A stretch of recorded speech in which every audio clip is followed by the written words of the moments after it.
Thanks for tuning in to Chats with Your Self-Worth BFF. This is your host, Mikaela Filar, where we are here to skyrocket your self-worth, heal your shit, and take your power back. Welcome to the chat.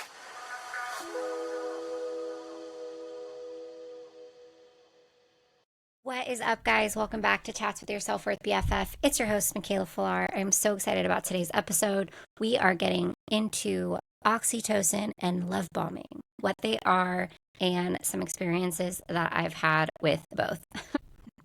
Happy Tuesday and happy Halloween if you celebrate Halloween. I hope that you have a safe and incredible night. If you were trick-or-treating, then you get all the candies. And if you celebrated this past weekend, I hope you had a great weekend and your costume won the costume contest.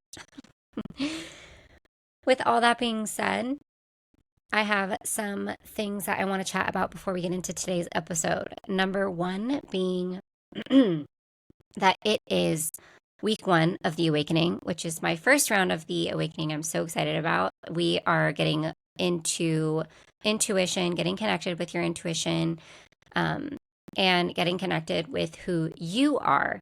And if you are in the awakening, you will be learning a little bit more about what exactly I mean by that when we get into it. I don't want to any spoilers, So if you are not in the awakening, that is totally okay. There will be another live launch after this one, so stay tuned for that. I'm going to leave the information for the awakening to get on the wait list in the show notes below for the next round.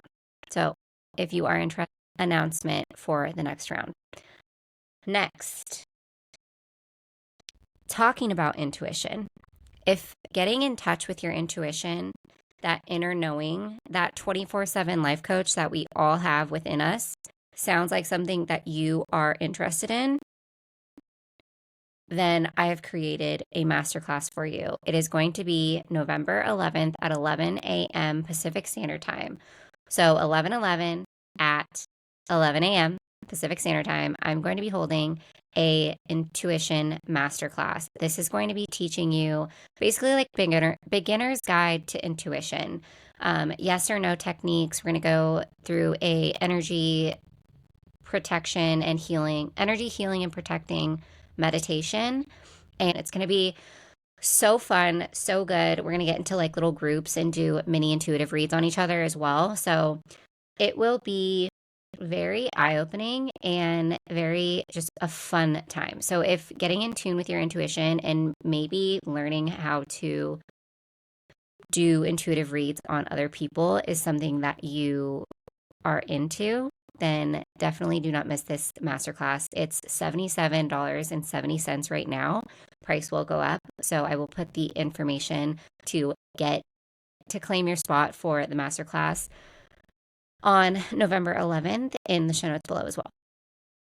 With that being said, I have mentorship spots available for you. So if you are looking to get in tune with the highest frequency version of you, if you're really looking for that one-on-one mentorship, for that relationship that mentorship is all about, and you're just ready to dive deep into your spiritual awakening and your journey and to heal trauma and to get really fucking clear on what's holding you back from living the life of your dreams, then mentorship is for you and I have spots available. So if you are interested, go ahead and email me, DM me, and I'm accepting applications for that.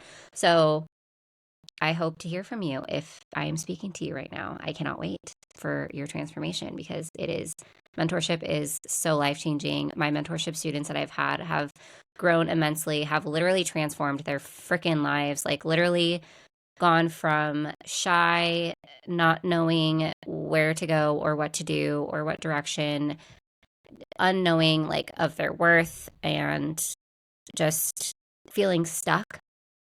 And none of them feel that way anymore. I've been working with them for about 3 months now, and they have a clear path and knowing of what they're doing. They know their worth. They are ready for whatever life throws at them. They are becoming just such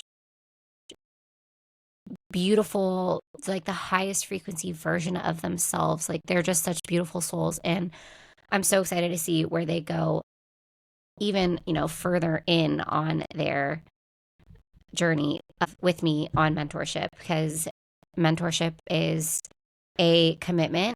I've got 3 packages available. It's either a 3-month, 6-month, or 1-year package. If you are interested, I'm going to, like I said, put the link here below so that you can check it out. And if it's something you're interested in, you can apply. Moving forward, let's get into today's episode. So, like I said, oxytocin and love bombing. I was in a conversation with a friend over the weekend, and they had no idea what love bombing was. And I was like, immediately, I was like, if this is something that people don't know about, like, I feel like it needs to be talked about. So here we are talking about it on the podcast.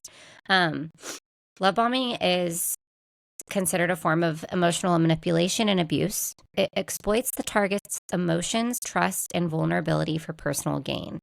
It can have long-lasting negative effects on the target's mental and emotional well-being, leading to confusion, self-doubt, and a diminished sense of self. It is important for individuals who suspect that they may be experiencing love bombing to seek support from trusted friends, family, professionals, and consider removing themselves from the manipulative relationship.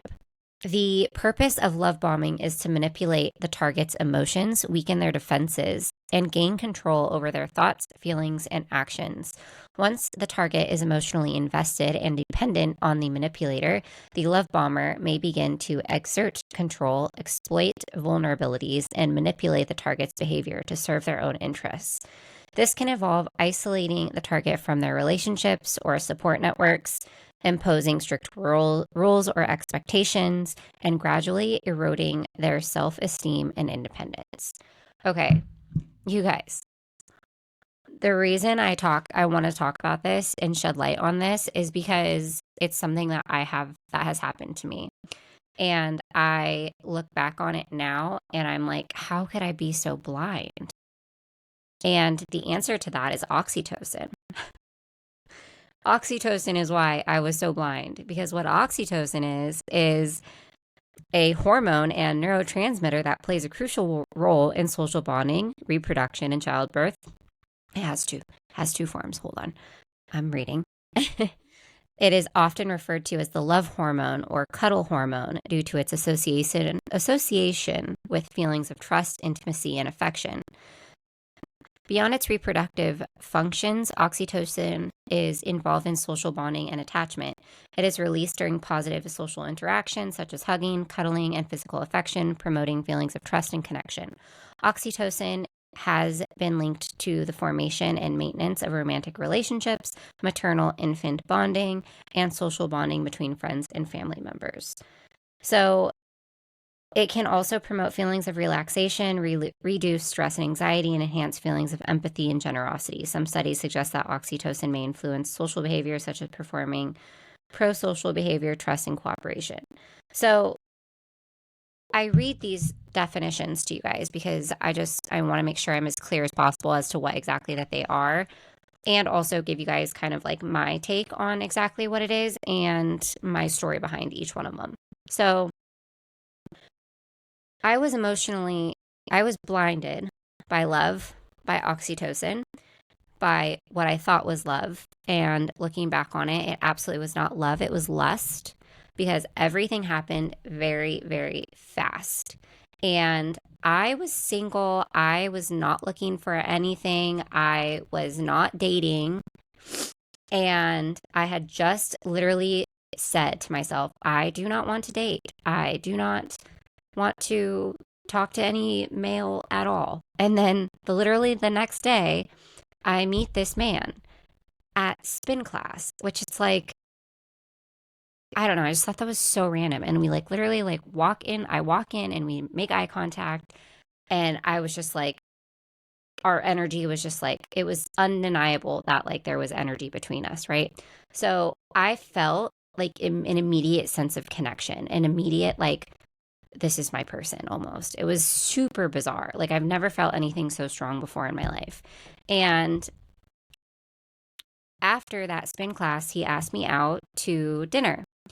I said yes. It was just like we went and got something like quick and sat and ate it together, and it was cool. Like, got to know him, whatever. But then after that, I was like very standoffish. Didn't like say yes to like us. Like, I didn't even know if I really considered that a date, as opposed to just like I'm just getting to know this person. It's just like a random hi, nice to meet you type deal. But with that being said, I was like so elated about that situation. And because he had been basically, he was during that date, like telling me everything that I wanted to hear. And also looking back on this, I asked him, like, oh, well, when's your birthday? Because it's like, I'm that girl. I do that. Like, I'm like, hey, I want to know your zodiac sign. And he immediately goes, oh, I'm a Cancer. And I'm like, oh, okay. And I'm like, mentally, I'm like, oh, I'll look that up, like, see what the compatibility is there later. And he goes, oh, I already looked up the compatibility. We're very compatible. And I'm like, okay, like, did he just read my mind? Like, or, anyways, so come to find out, this man has had a crush on me for years. He has talked about me for years. He, I think, basically like manifested the situation of me being in his life and did everything in his power took the actionable steps to make it his reality. And once he had me, he went above and beyond. He was texting me all the time. He was calling me. We were on the phone like all the time. It was, looking back on it, not the healthiest form of introduction. And like I said, everything happened really, really fast. And I didn't really even get to know who he was. I was just like blinded by the fact that he was telling me everything that I had wanted to hear for so long. Because the reason I was even like really wanting to be single and focus on myself in the first place was because I had just gotten out of a like 4-year relationship that was off and on, where I had wanted this person to like give me X, Y, and Z, and he wasn't, no matter what I told him and no matter how many chances I gave him. And then and then this guy comes around, right? And he literally gives me everything that I've been asking for from my ex. And so for me, I was like, oh my gosh, like I finally found somebody who understands me, who is giving me everything that I've been wanting for so long. And I was like, I can't mess this up, or I can't let this go. There was that part of me, even though I wasn't ready for that. I was like, oh, well, what if I tell him that I'm not ready and that I don't want this? And then like, it doesn't happen. And whatever the case may be, I was just like, what if I was playing the what if game, and instead of like trusting like holding true to my boundaries, which was the fact that like I wanted to stay single, I wanted to work on myself. Like I crossed my own personal boundary by allowing this man to date me and then falling for him so quickly without even getting to really know who he was. And after that, after I think it was like our second date, like that first time that we hung out, I don't really count that as a date, but like maybe it was, I don't know. And then we went on a first date to a restaurant. It was really good. And then we went on the second date, and the second date he was like, I'm going to pick you up, be ready at this time. It's a surprise, dress nice. And I'm like all giddy and excited because every girl wants to be told that, like, that's what a man should do. Like, be ready at this time, how to dress. Like, that's all you need to know.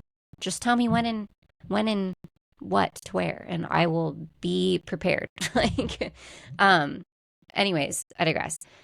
So he picks me up and he takes me to like this super bougie restaurant in Malibu called Joffrey's.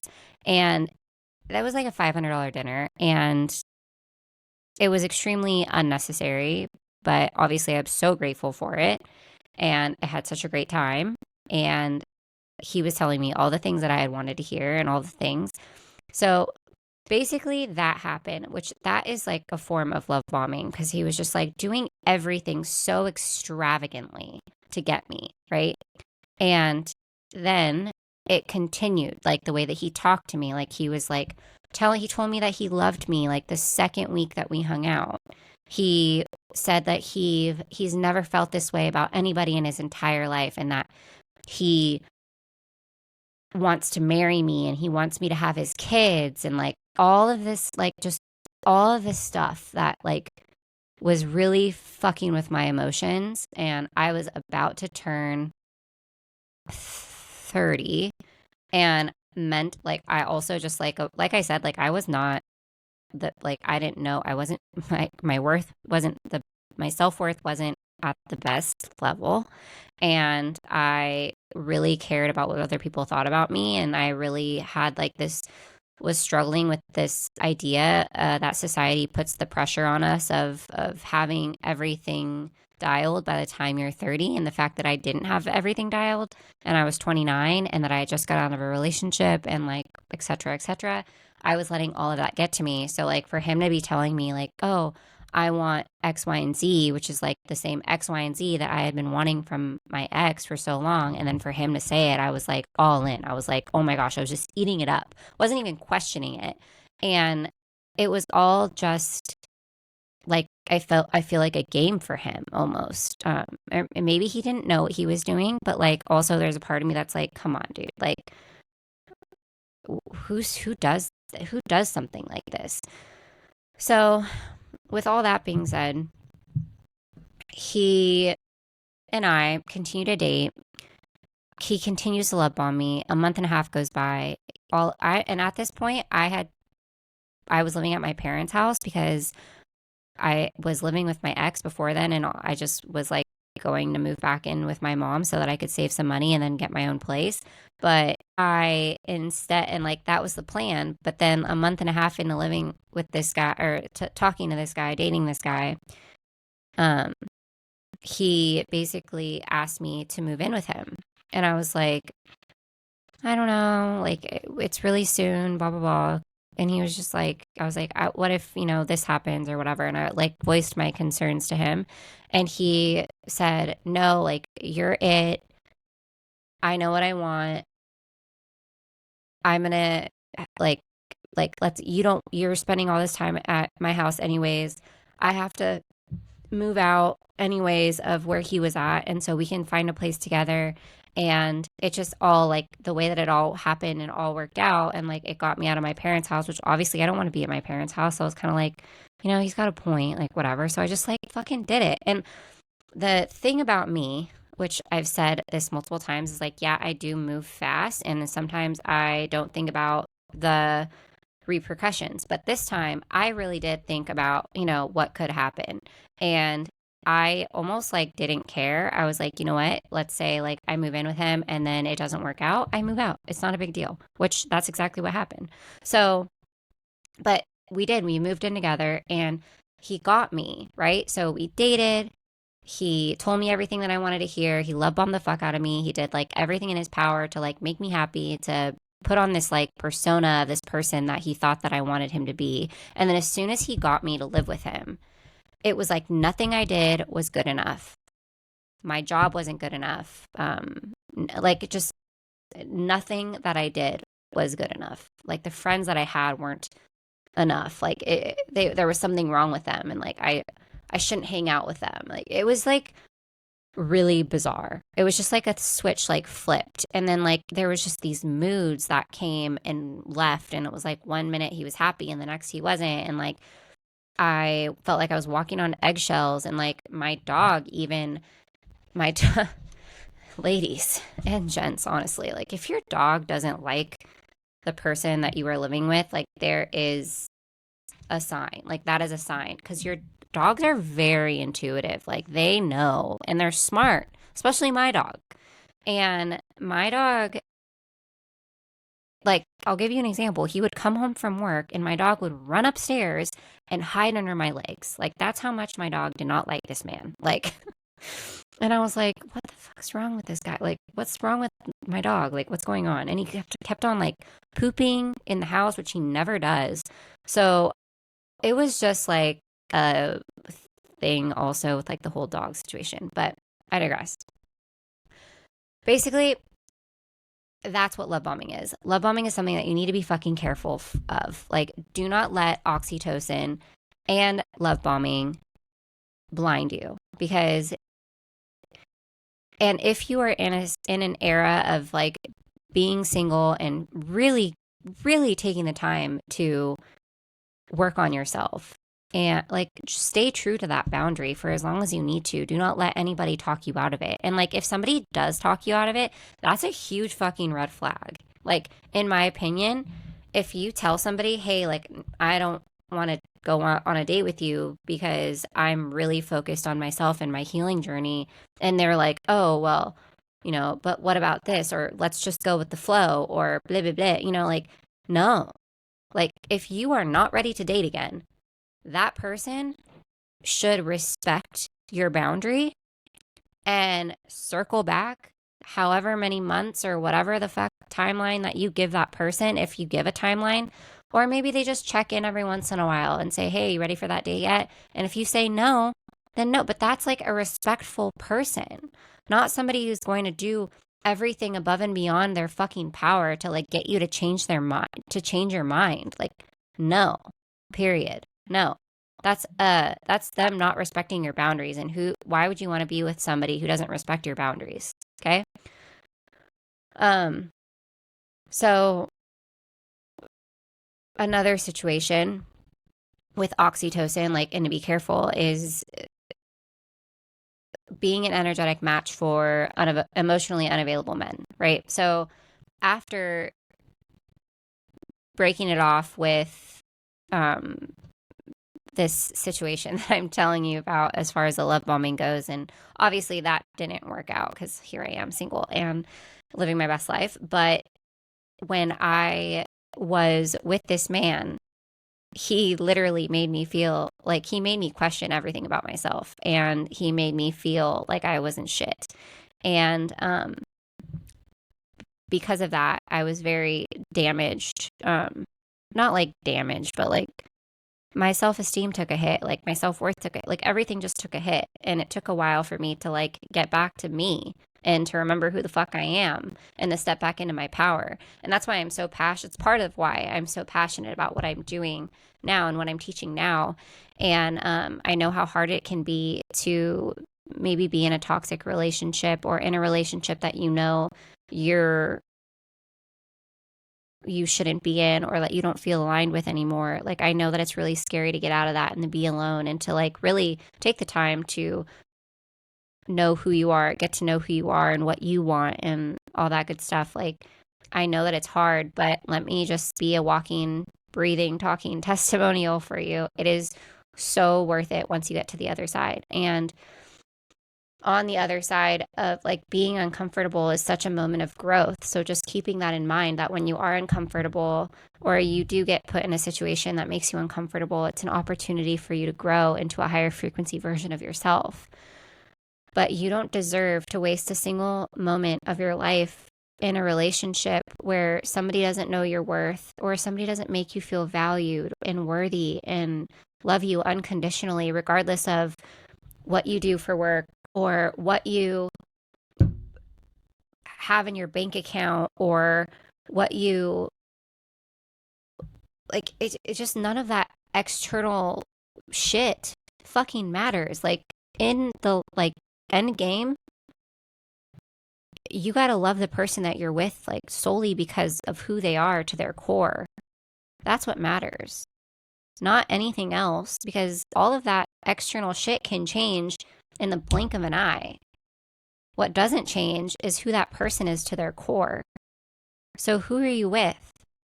Is it somebody who you love to their core? Or are you with them because they have a good family, or because they have a lot of money, or because they have a good job? Like, or because you guys have kids together? Like, you know what I'm saying? Like, you need to be happy with who you are, yeah, and who they are, and who you guys are together, because that's what I feel matters the most. And with that being said, like, if you are in a relationship that you don't want to be in, or that you have a intuitive feeling that like it's not it, like, don't be afraid to get out of it and to leave and to be alone, because being alone and getting to know who you are and what you want, and finding yourself is such a magical experience. 10 out of 10 recommend. And being with somebody who respects you and respects your boundaries and knows your worth and doesn't make you question your worth, and like all of these things that I'm learning, and like the people that I attract now that I know my worth and that I've healed my self-worth wounds and my inner child wounds, like, and that I'm doing consistent work, like the men that I attract now are of high value and high quality, as opposed to emotionally unavailable men or men that love bomb me or narcissistic assholes, or, you know, so like that's what I was attracting. And I no longer am an energetic match for those type of people. And when I say men, if you're a man listening to this, you can replace it with women, but obviously I'm just talking about my perspective and how I feel and my lessons that I've learned along the way. So with that being said, as far as the whole being an energetic match for emotionally unavailable men things goes, or women, if you do not know your worth, you are going to attract, the world is a giant mirror. You're going to attract people who make you question your worth because they don't see your worth. Because somebody who sees your worth is not going to think twice about whether or not they want to be with you. They're not going to give the excuse of, oh, I'm just really focused on my career, or, oh, I just don't really have the time. Like, okay, like those are just excuses in the long run. Like if somebody wanted to be with you, they would just be with you. There's really not a whole lot of questioning behind it, and it's like a yes or no question, and it's being honest and being it's communicating, right? Like with that person, what exactly you're looking for. Like be real with them. Don't like step into this dating scene and not knowing what you want. Like you have to, like if you are decided, if you're coming out of your single era and you're stepping back into the dating world when you're ready and you're like, okay, I'm ready to like date. There's, you know, two ways of dating. Obviously, you can just date to have fun, or you're dating to marry. Both are okay. There's nothing wrong with either of them, obviously. And when you are dating to date, like set that intention with that person, like, oh, I'm just dating to date, and like I'm dating multiple people right now. Like, not that you're sleeping with multiple people, but like that you're just having fun and you're dating to date. Like maybe you're not sleeping with anybody because that releases oxytocin, and oxytocin will make you get emotionally connected to the person that you're seeing. And if you're not looking for anything serious, then what are you doing that for? Right? Is it just me? Does anyone else agree? Whereas if you're dating to like marry, and you're actually honest with that person of like, look, I am dating to marry. If you're not, and we're not on the same page, then like, let's not waste each other's time. Like there's a huge respect, I feel like, in that. And mind you, like you don't need to be in a rush. Like for instance, I'm dating to marry, but I'm not in a rush for anything. Like I want to get to know the person, etc., because I've learned my lesson, because we're not going to jump into anything and then move in a month later. But if that's your journey, then that's your journey. Like there's nothing wrong with it. I'm just saying that's not going to happen with me ever again.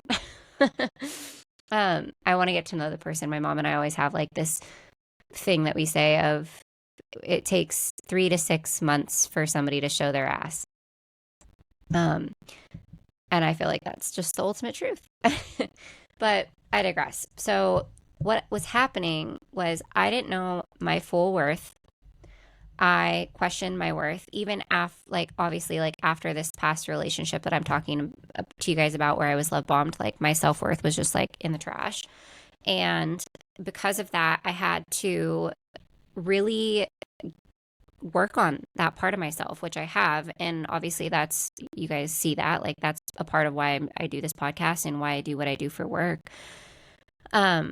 But with that being said, I wanted to master self-worth, self-love, all that good stuff. And so what I did was I pulled a mastery over self-worth from the Akashic Records.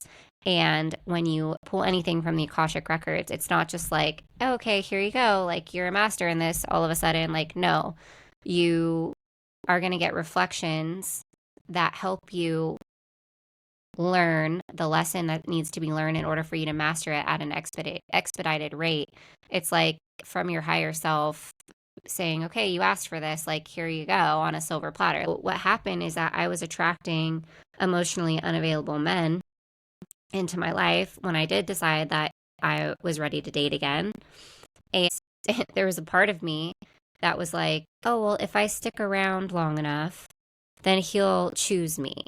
And I have daddy issues. So like that stems from me having daddy issues of like needing that validation from my like wanting my dad to like choose me and like want me.